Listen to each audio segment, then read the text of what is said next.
Kuso Astolaza, zorionak, zure lehenengo garaipena txirrindularitzan, gaurkoan Larrabastarreko lasterketa gogorra eginda, hasiera-hasieratik ihesaldian jun zarete, eta ihesaldi hortatik ateratzea zu irabazle gaurkoan. Zorionak beraz, benetan lasterketa gogorra, batez ere azkeneko kilometrotan nola joan da gaurkoa. Bai, eskerrik asko. Bueno, egia esan,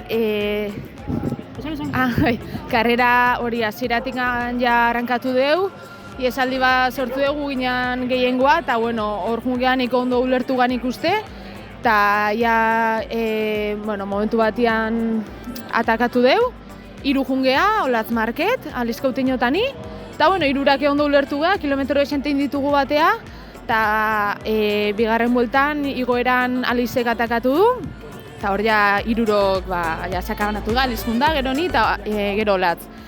Eta, bueno, hori Aliztani azken 30-35 kilometrotan hortxo jungea biak distantzi berdina mantentzen, eta 8-7 kilometro faltan edo harrapatu diot, eta bueno, hor erabaki da dana zia atakatzen, da azkenean lortu beti ezitia eta garaipena lortzea. Sopela eta laboralen arteko lasterketa izan da iaia. Hori da bai.